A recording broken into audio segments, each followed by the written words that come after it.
Okay. Good afternoon, students. Am I audible?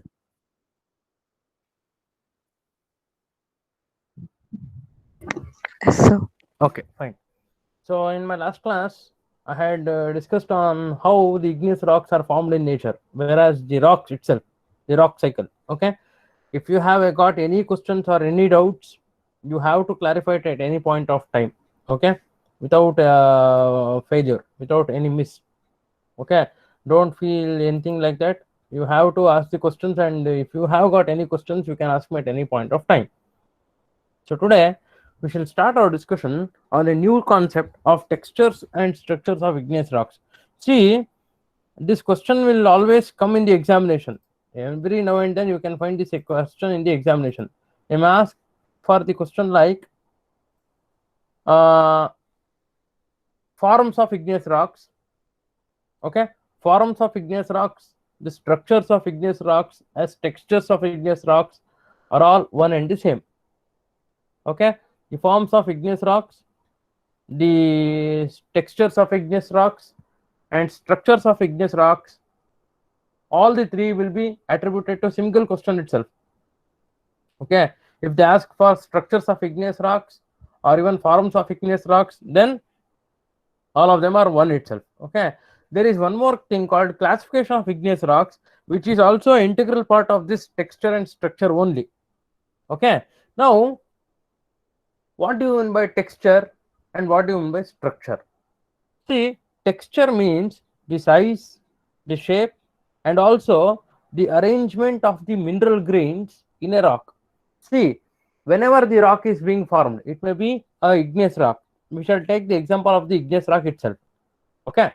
So igneous rock, as yesterday itself I told you, they they will cool down at different rates.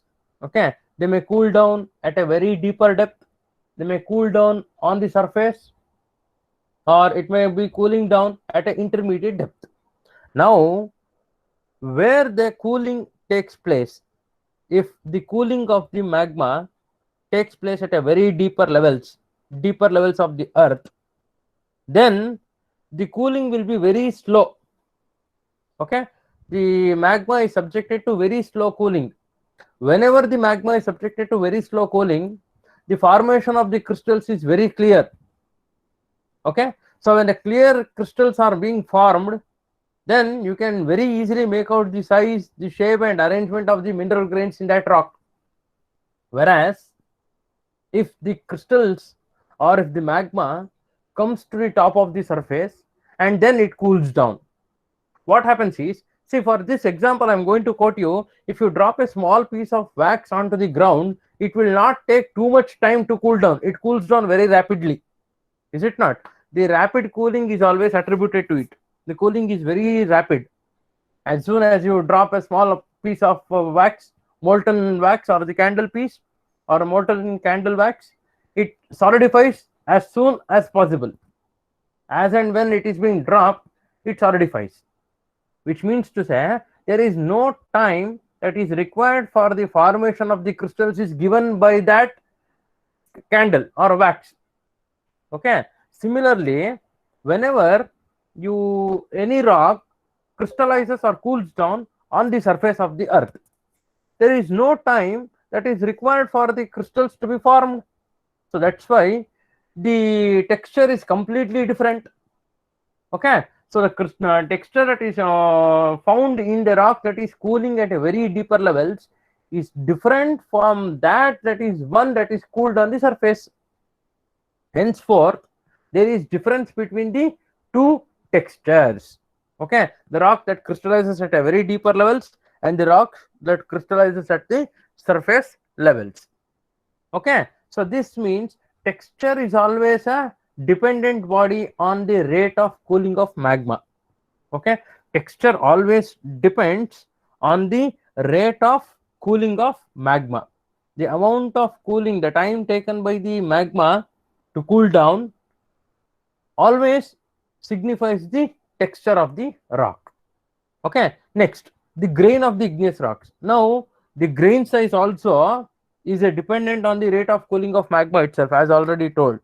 Okay, so if the cooling takes place very slowly, if the cooling takes place very slowly, you can see in that of a case of jaggery. Okay, jaggery, whenever they start boiling the sugarcane juice, okay, whenever the sugarcane juice is being boiled, then at one particular temperature, the sugarcane juice gets converted into jaggery, and that jaggery will not be cooled very rapidly. It takes time to cool down, is it not? Whenever it takes time to cool down, then the crystals can be very clearly made out in the jaggery, is it not? Similarly, the grains of the igneous rocks or the grain sizes are always dependent on the cooling behavior of the magma.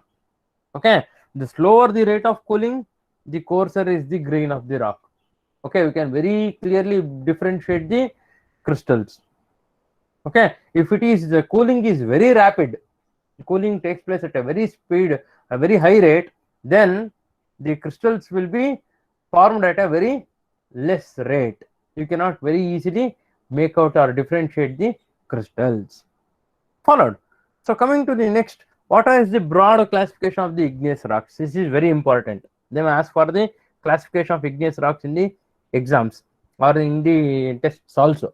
Okay, so what are the broad classification of the igneous rocks? You can see it has been differentiated into three types. One is plutonic, hypobasal, and volcanic rocks. Okay, now plutonic rocks means the rocks that are formed at a very deeper levels. Okay, these are formed at a very deeper levels. So what happens is the crystals are very coarser in nature, and the crystals can be very easily made out. You can easily differentiate the crystals. You can very easily differentiate the crystals. Okay, so for these plutonic rocks are also called as a intrusive rocks because they are formed in the interior part of the earth. Clear? So these plutonic rocks examples are the dikes, the silts, the batholiths, the laccoliths, etc. Okay, so the name comes from the Greek god of the underworld. So there is an underworld god also in Greek who is called as Pluto. Okay, so that's why it is being termed as a plutonic rocks. Okay, so coming to the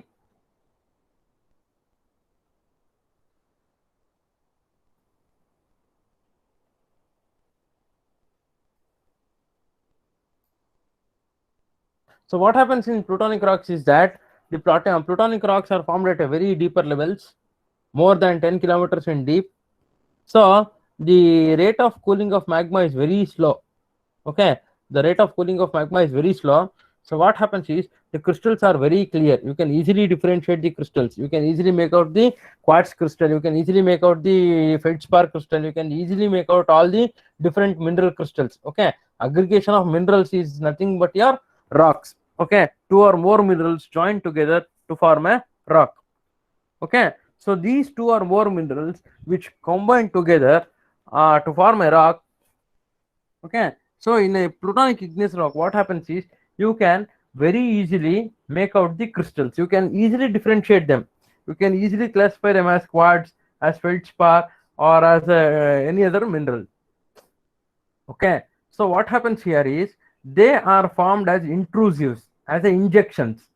Okay, just as you can find the injections that are being given to the body, similarly this are formed in the form of injection itself. That's why these are called as a intrusive igneous rocks. These are formed on the interior part of the earth. Okay, they may ask you for write a note on intrusive igneous rocks also. Okay, intrusive igneous rocks are the ones that are formed at the interior part of the earth. Examples are the dikes, silts, batholiths, laccoliths, and the lopoliths, etc. Okay, so coming to the intermediate rocks are the ones that are formed at the middle depth. Okay, between 4 to 10 kilometer deep. Okay, in between that of the plutonic and the volcanic, the ones that are formed at the intermediate depth are called as a hypobasal rocks. Okay, hypobasal rocks are the ones that are formed at a intermediate depth. Now coming to the volcanic rocks are the rocks that are formed on the surface of the earth. Okay, what happens is due to the increased pressure and temperature of the magma.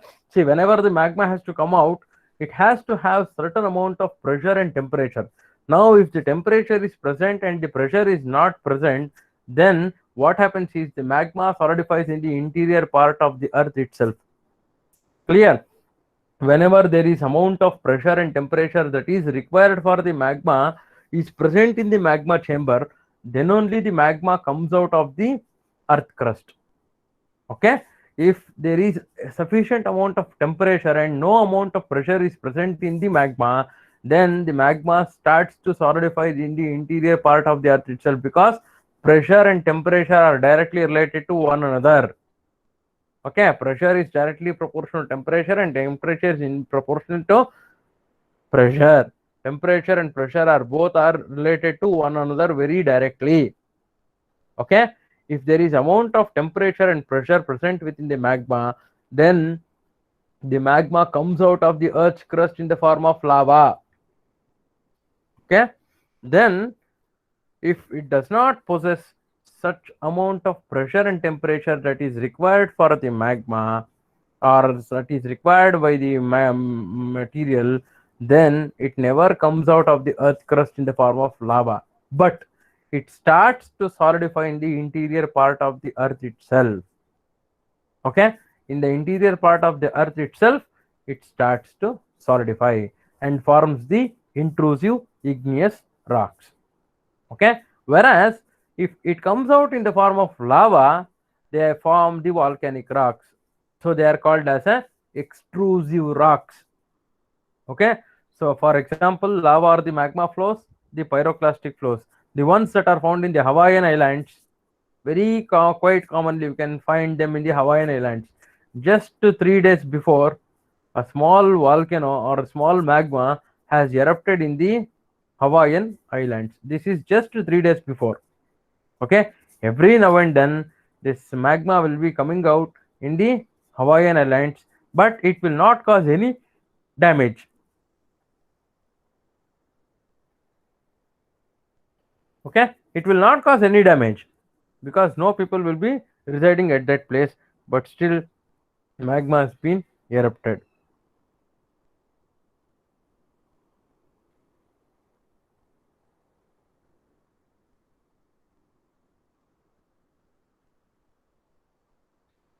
Magma has erupted. Okay, so the Mount Kilimanjaro, which you can find in your South Africa, Mount Kilimanjaro in the Africa, and even your mount, which is one Fujiyama, which is found in Japan, they are the active volcanoes. Okay, every now and then you can find the magma being erupting from them in the form of lava. Okay, and cause some damage. Okay,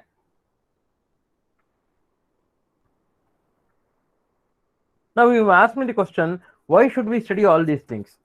Okay, now by the study of all these things, you can know the dynamics that is present in the earth's interior.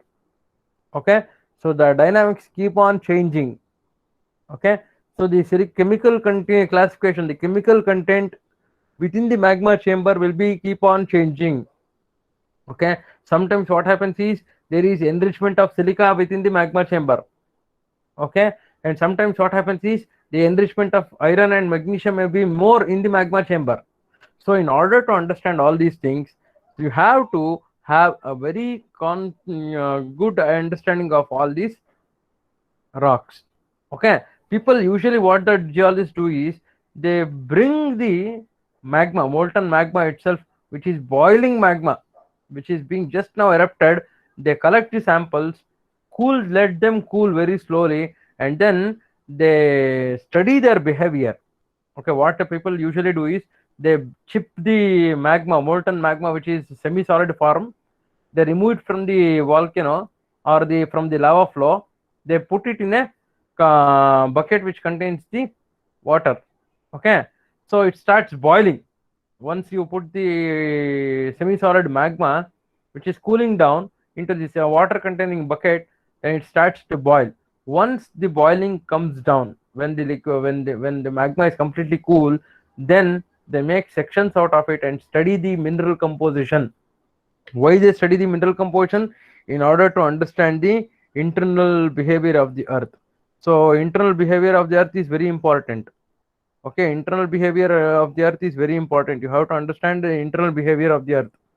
Okay, the wave behavior, because all these things are very essential in determining the atmospheric levels of the earth. Now every time you can know there is some earthquake going happening, the changes. Okay, so in order to understand all these things, this concepts of the earth are being studied. Okay, so coming to the textural classification, how igneous rocks are being classified on the basis of their texture. Okay, so that is your, this is the classification of the rocks based on the depth of formation. Okay, based on mode of formation, the rocks are being classified into three types: igneous, sedimentary, and the metamorphic. That is based on mode of formation. Based on mode of formation, the rocks are being classified into three types. One is igneous, sedimentary, and metamorphic rocks. Based on depth of formation of igneous rocks, this now we are speaking only on the igneous rock itself. Based on depth of formation of igneous rocks, because sedimentary rocks are also classified on different types and metamorphic rocks are also classified on different types. Okay, this is based on depth of formation of igneous rocks. We are classifying them on as plutonic, hypofossil, and volcanic rocks. Clear? Now, textural classification of the igneous rocks. We are speaking only on the igneous rock itself now. Okay. Now, how do you differentiate them? See, phaneretic and aphanitic are the two ones which are being used. If a rock is phaneretic in nature, which means the crystals are visible with the naked eye. Here you can see the crystals. You can see how the crystals can be seen. You can see the crystals, is it not? You can see the large crystals which are coarser in nature, which are bigger crystals, which can be seen clearly through the naked eye. Okay, you can differentiate them. You can very easily differentiate the quartz mineral. You can very easily differentiate the feldspar mineral. You can very easily differentiate the mica mineral, which means they are very coarser in nature. It can be seen to the naked eye itself. Okay, without the aid of any instrument like your microscope or anything like that, you can very easily differentiate the crystals. Clear? So such a texture where you can differentiate the crystals with the naked eye itself is called as a phaneretic texture. Okay, so this texture is a resultant because it cools at a very slowly at a very greater depth. Therefore the crystals are very larger in nature. You can see how the crystals are very big. Even in the microscope you can see how big the crystals are being looking. This is small portion of this rock which is cut and then seen under microscope. You can see how exactly the mineral looks like. All the minerals you can very easily see them. Okay, in the case of aphanitic texture, what happens is the crystals are very small for the naked eye. Even with the help of your microscope also, you will not be able to differentiate the crystals. Clear? The crystals are very small and therefore you cannot make it out by your naked eye. For example, here, can you see any difference here? Can you find out any mineral? Which mineral is this? Which mineral is found here? Here you can exactly make out the crystals. You can see the difference in two pictures. Here you can exactly see how the crystals, which are the crystals. Okay, you can differentiate them, which is quartz, which is feldspar, and all the different ones. But here you cannot even differentiate them. Even under microscope also, it is very difficult. You can see here how exactly the crystals can be seen, but here you cannot make them out. Okay, the crystals are very smaller, very fine grained. It is very difficult for you to make out of your naked eye.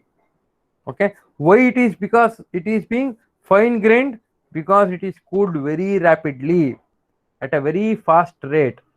The cooling has taken place at a very fast rate at the surface. That's why you cannot make them clear with your vision. Okay, it cannot be seen through your naked eye. Coming to the porphyritic texture, there are two different dominant grain sizes: large crystals, which are called phenocrysts, and small crystals, which are called as a ground mass. Okay, here you can see the small crystals have become the ground mass, and the large crystals have become the phenocrysts. Okay, here I can quote an example how exactly means kadle. It's just like your kadle itself. The jaggery, the bellat paka becomes your ground mass, and your groundnuts become your phenocrysts. Clear? And fragmental, which is composed of disaggregated igneous materials that are found in the pyroclastic rocks. Okay, so this is a aphanetic texture, this is phanerotic texture. Okay, so coming to the next is the pegmatitic crystals, wherein it forms veins or layers, very large crystals, which is slowly cooled, forming veins or layers within a igneous rock body. Okay, just like you can find out the veins in the body of a human being, just as you can find out make out the veins in the human body, similarly within a large crystal of the igneous rock or the large body of a igneous rock, you can find certain vein like structures which are called as a pegmatitic ones. So glassy texture, again it's non-crystalline, there is no evidence for the formation of crystals. It cools very rapidly. Okay, it is just resembling like your coal tar. Okay, example is your obsidian. Okay, volcanic rocks. This glassy texture can resemble like your coal tar.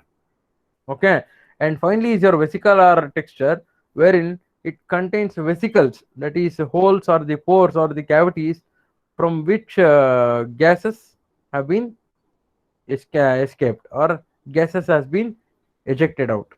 Okay, which are very common feature in the volcanic rocks. Clear? So I think I'll stop here today. Okay, if you have got any questions, you can ask now.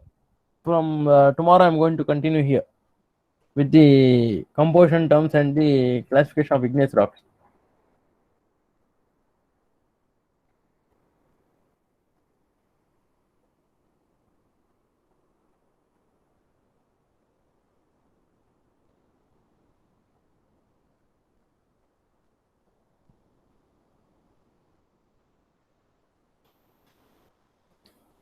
All of you drop in your USN numbers.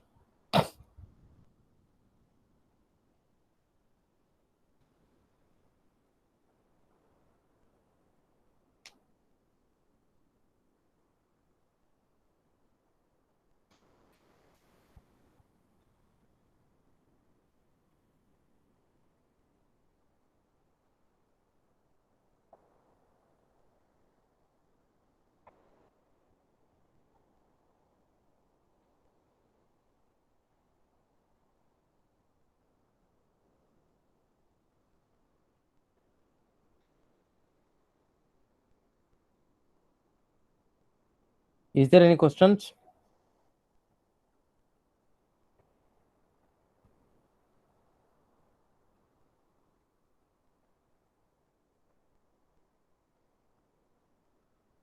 All of you drop in your USN numbers. And if you have got any questions, you can ask me at any point of time. Okay. So we shall continue our discussion next class. Thank you.